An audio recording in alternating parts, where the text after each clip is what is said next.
Bom, vamos falar sobre o que eu havia prometido, né? No final da semana passada, eu tive a notícia de que nós teríamos uma bomba acontecendo aí e postei nas redes sociais, de forma, meu português sempre muito claro, né? Que nós teríamos uma notícia vinda dos Estados Unidos muito importante. Eu, naquele momento, eu acho que eu fiz esse post aí, se eu não me engano, tá aí no dia... Não consigo ver aqui, vocês conseguem ver daí. Mas eu fiz na semana passada, acho que fiz na quarta, na quinta-feira, e realmente a notícia aconteceu na quinta-feira, mas eu não podia divulgar. E eu não podia divulgar porque ela, apesar de eu ter participado nos bastidores, a divulgação, o furo, não cabia a mim. Eu deixei para dar o furo quem gosta desse tipo de coisa. Então saiu na Fox News e no Globo, primeiro, na coluna da Malu Gaspar. E, aliás, foi uma das notícias mais lidas da coluna da Malu Gaspar. Do que a gente está falando? Que notícia é essa? Do que eu estou falando? Né? Quando eu digo que saiu na Fox, mais precisamente, se eu não me engano, saiu não sei se foi na Fox Business ou na Fox News, acho que foi na Fox Business, está aqui, ó, projeto de lei do Partido Republicano quer impedir que o dinheiro do pagador de impostos americano financie os ataques à liberdade de expressão no Brasil, a Elon Musk e ao X. E saiu, como eu disse, também no Globo, na coluna da Malu Gaspar, aliás, com um alto grau de precisão. A matéria está bem escrita, detalhada, com mais detalhes do que a da Fox. A gente elogia quando tem que elogiar e critica quando tem que criticar, está correta. Aqui, republicanos nos Estados Unidos apresentam um projeto de... E é óbvio que eu morro um pouco por dentro quando eu vejo que as pessoas estão completamente perdidas, né? E a internet tem esse aspecto, né, das pessoas serem muito rápidas nos comentários sem raciocinar muito. E algumas pessoas falam que isso era notícia velha, que o projeto de lei já havia sido apresentado, que era tiro de festinha, etc, etc. Deixa para vocês entenderem. Esse projeto, o HB, né, 9850, né, HB vem de House Bill, né, é o chamado No Funding or Enforcement of Censorship Abroad Act. É a lei de não financiamento ou cumprimento de censura no exterior. Ou seja, é outro projeto de lei. Não é o mesmo que o outro projeto que eu também anunciei recentemente, que é o No Censors on Our Shore Act. São dois projetos de lei absolutamente diferentes, evidentemente, né? Dois projetos diferentes, mas complementares. Eu digo diferentes e complementares porque um trata vamos chamar assim, do sintoma, né? Quando a gente diz que vai impedir que entre nos Estados Unidos o Alexandre de Moraes ou outras pessoas, policiais federais, etc., que compactuem com a censura, né, com a violação dos direitos da primeira emenda de cidadãos americanos. Quando a gente está falando disso, isso é um ataque ao sintoma. Opa, desculpe interromper o seu vídeo, mas desde 2022 eu continuo com as contas bloqueadas e o passaporte cancelado pelo Xandão. Se você aprecia o meu trabalho e tudo que eu faço pela liberdade de expressão, tem um lugar onde você pode se tornar meu apoiador com uma pequena quantia por mês. Acesse www.paulofigueiredoshow.com e torne-se meu apoiador, e aí você vai receber conteúdos exclusivos e desconto nos meus cursos. Ou então você pode se tornar meu patrono Gold e passar a me pautar, tem reuniões comigo, você entra para o meu grupo de WhatsApp, que eu uso sempre. O link para tudo isso está aí na descrição. Então, o Alexandre está violando a liberdade de expressão, vamos tirar o visto dele, né? Então, você está agindo no sintoma. Agora, dessa primeira vez, o que a gente está falando é, agora, nesse momento, sobre uma ação contra a própria doença, contra a origem de todo o problema da censura no Brasil. E eu digo isso é muito importante que as pessoas entendam, porque o que aconteceu no Brasil? Parem para pensar, façam uma reflexão. Até 2018, você nunca ouvia falar sobre ninguém sendo censurado. Não existia inquérito das fake news. o Alexandre de Moraes era criticado pelo PT e aplaudido pela direita. O que aconteceu? Quando foi que um homem indicado pelo Michel Temer se tornou o grande censor do Brasil? De onde veio tanto poder para essa pessoa? Como essa pauta é tão alinhada com a pauta do exterior? Vocês já pararam para fazer essas perguntas? Pois bem, eu parei. Eu tenho me feito essas perguntas há 3 anos. E pela primeira vez, eu compartilho com vocês uma parte do resultado da investigação que foi feita, não por mim, Paulo, mas por muitas pessoas e principalmente pelo Congresso dos Estados Unidos. Então, eu vou ler a partir de agora para vocês o que está escrito dentro do projeto de lei. Não é o que o Paulo está dizendo. A partir de agora eu vou ler para vocês e promover os valores no exterior, incluindo a liberdade de discurso e de expressão consagradas na Constituição dos Estados Unidos e no Pacto de Direitos Civis e Políticos, através do uso de nossa assistência internacional, nossa deles, dos Estados Unidos, e assegurando que as leis americanas não cooperem com a censura no exterior. Está aqui, descrição, né? Um projeto para proteger os valores americanos internacionalmente, incluindo a liberdade de discurso e expressão consagradas na Constituição dos Estados Unidos. Que seja promulgada pelo Senado e pela Casa dos Representantes dos Estados Unidos da América no Congresso reunido. Seção 1. Título. Essa lei poderá ser citada como a Lei de Não Financiamento ou Cumprimento de Censura.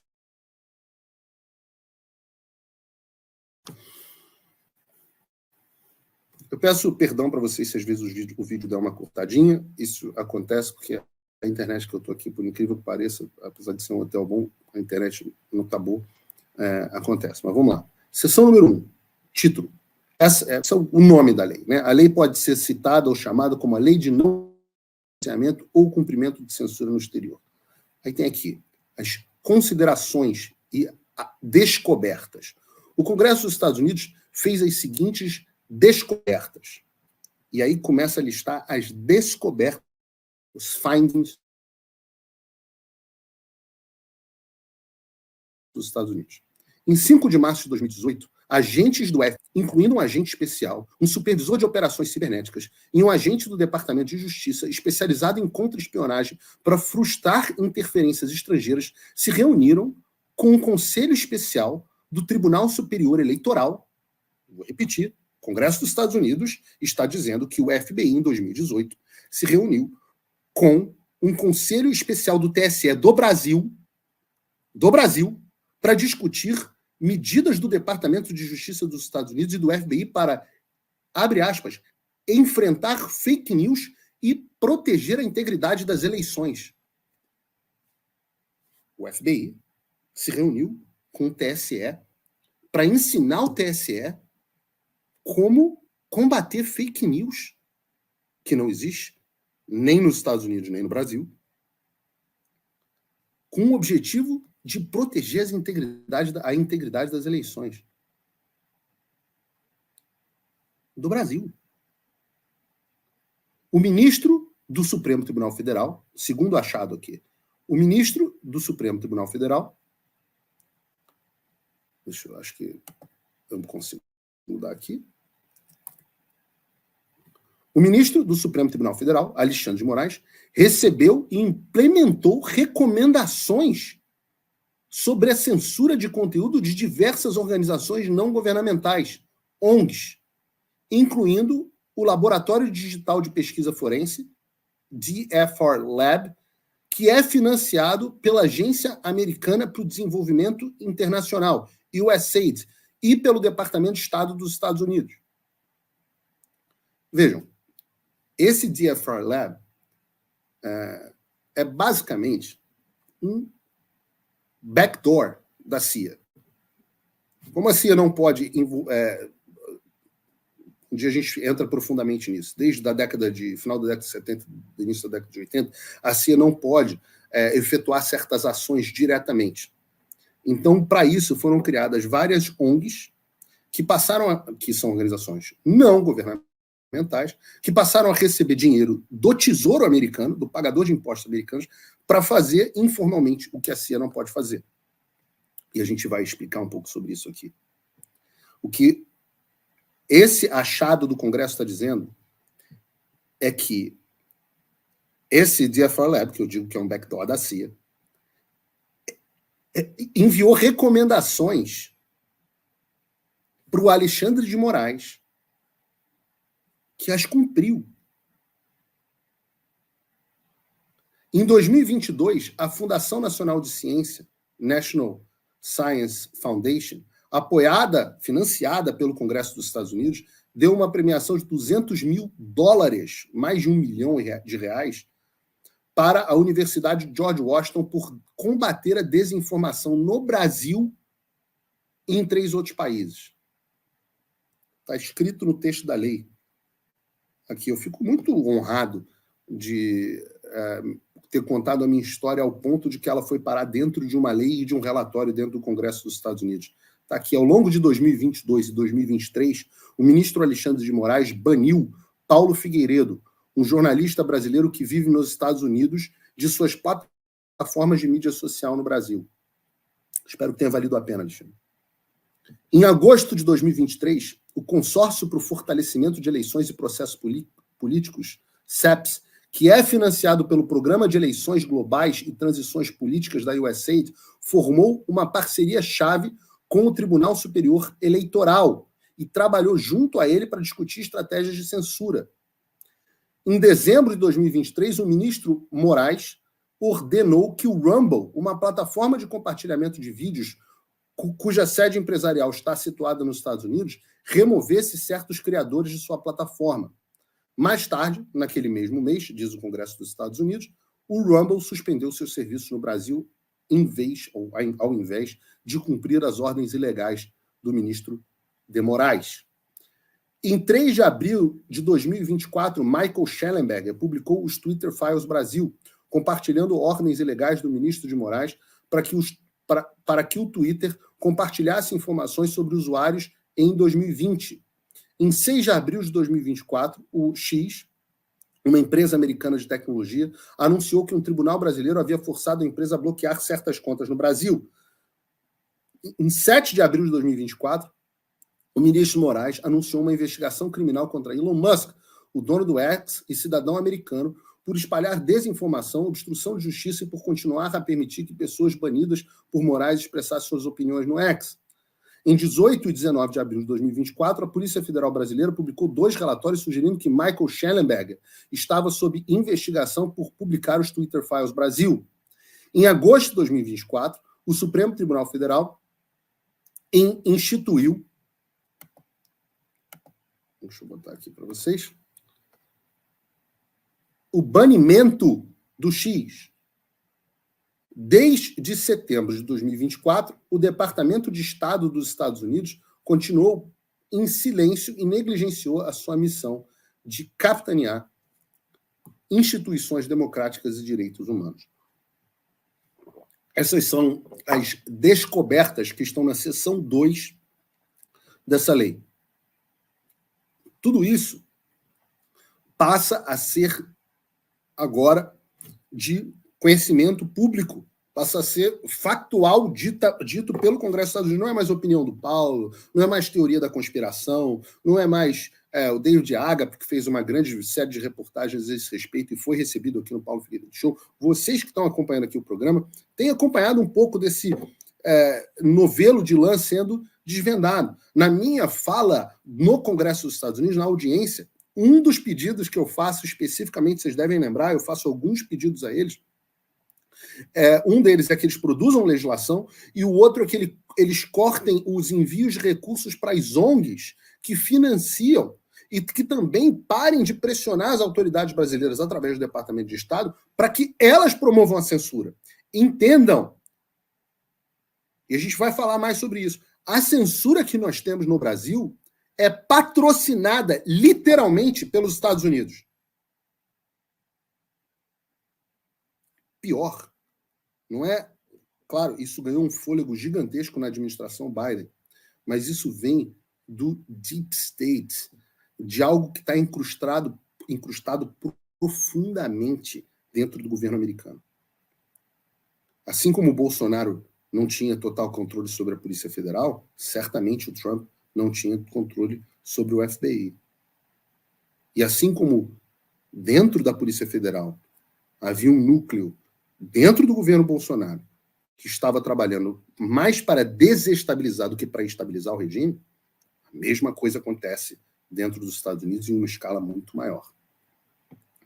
Na seção 3, Sense of Congress, é nessa medida que o governo dos Estados Unidos deve promover valores universais de liberdade de discurso e de expressão ao redor do mundo e deveria não facilitar e nem promover a censura online através de programas de assistência estrangeira e não deveria facilitar ou promover a censura online através de cooperação com governos estrangeiros e suas agências de cumprimento da lei, né? Agências policiais, law enforcement, como se diz. Seção 4. E aqui começam as medidas efetivas da lei. Prestem atenção. Proibição de assistência que encoraje a censura online. Diz a lei: nenhuma assistência poderá ser fornecida através da Lei de Assistência Estrangeira de 1961 para o benefício de qualquer entidade estrangeira se o secretário de Estado tiver informações críveis que tais entidades estrangeiras tenham se engajado em facilitar, promover ou irão eminentemente se engajar em facilitar ou promover a censura de discursos legais online. Aí diz que a proibição nessa subseção não deve ser aplicada se o secretário determinar e reportar ao comitê no Congresso que a entidade estrangeira cessou o engajamento, ou seja, se eles pararem, houve a facilitação de censura online. Aí entra na seção 5, restrição à cooperação para o compartilhamento. Deixa eu ver se a gente já está aqui, não. Isso aí. Seção 5. Restrição à cooperação para o cumprimento das leis com censura online estrangeira. Nenhuma assistência ou informação deve ser fornecida por agentes federais de cumprimento da lei, FBI, Departamento de Justiça, etc., etc., em resposta a uma solicitação de uma agência estrangeira de cumprimento da lei, se o advogado-geral tiver informações críveis. O advogado-geral aqui é o procurador-geral, ministro da Justiça, faz as funções de ambos. Tiver informações críveis que tal pedido causará, facilitará ou promoverá a censura de discurso online protegido.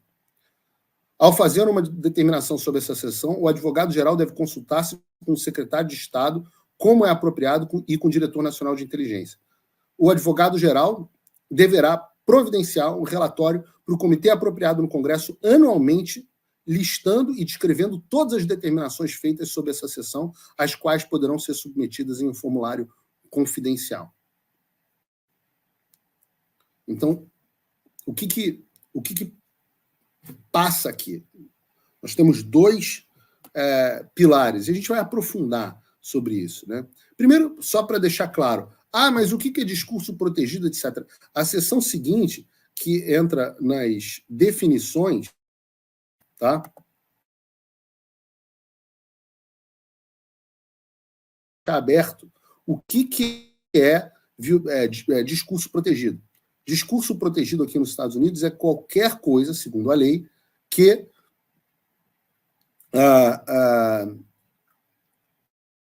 signifique uma violação da primeira emenda, que é muito ampla aqui nos Estados Unidos. Só para deixar claro, tudo que foi feito até agora se enquadra exatamente nessa categoria. Nós temos ONGs americanas financiando, e muita gente no Brasil, jornalistas, já falei, aquelas agências públicas financiadas por Jorge Soros, todas essas Sleeping Giants, um monte de gente ganhando dinheiro com isso que se chama complexo industrial da censura. Não é só ideológico, não é só para calar o Bolsonaro, é para calar o Bolsonaro, para calar a direita, mas no meio do caminho essa gente está enchendo a bunda de dinheiro do pagador de impostos americano, muitas vezes, ou dinheiro de bilionários americanos que financiam ONGs, como eu falei do caso da Open Society, do Jorge Soros, da Ford Foundation, etc., etc. Então, entendam, essa lei tem dois aspectos fundamentais. O primeiro aspecto na verdade, tem três aspectos fundamentais. O primeiro aspecto foi o relatório das descobertas que o Congresso dos Estados Unidos fez. O segundo aspecto fundamental foram a proibição do envio de dinheiro para ONGs que financiam censura. Qualquer atividade relacionada à censura acabou a mamata. Acabou o financiamento. Todas essas dezenas de entidades que dão apoio ao Alexandre de Moraes para que ele possa seguir com a censura, acabou. E com isso acaba boa parte do suporte internacional que ele vem recebido. Não adianta, a gente está brigando aqui numa luta doméstica, enquanto no exterior existe todo um aparato pressionando para que o TSE, o STF, o Alexandre, a mídia... Então, para vocês entenderem, quando essa lei for aprovada, acabou o financiamento americano para ONG que apoia a censura no Brasil. Acabou a cooperação com o Instituto que imune o TSE e o STF com informações mentirosas para que sirvam de base para a censura brasileiros. As decisões do Alexandre, de janeiro de 22 para cá, vão ser todas consideradas como contendo censura online. E as autoridades americanas vão ser obrigadas, por lei, a não cumprirem as determinações ilegais da justiça brasileira. Como ocorreu quando eu mesmo recebi uma ligação do FBI tentando me intimidar. E a gente utilizou aquilo para municiar isso. Reparem, essa lei, ela é uma lei de autoria do Chris Smith, que vocês sabem, tem sido nosso, vou chamar aqui parceiro número 1, o congressista mais antigo dos Estados Unidos, está lá há 30 anos, mais, né? Mais de 40 anos. O Chris Smith, e nós temos, além dele, o Jim Jordan, que é o presidente da Comissão de Constituição e Justiça, do Comitê Judiciário dos Estados Unidos, que foi quem nos ajudou lá atrás, liberando as decisões do Alexandre e tornando elas públicas. E nós tivemos a Maria Salazar, que tem sido aquela que segurou a foto do Alexandre, aquela que é autora da outro projeto de lei, tirando o visto das autoridades que violarem a liberdade de expressão, aquela que enviou o pedido de cassação do visto do Alexandre de Moraes e dos ministros do STF para o Departamento de Estado. Os três se uniram para fazer esse projeto de lei. Então o objetivo é muito claro. É impedir que o dinheiro do americano que paga imposto, e a gente não está falando de pouco dinheiro, seja utilizado para patrocinar e financiar a censura no Brasil.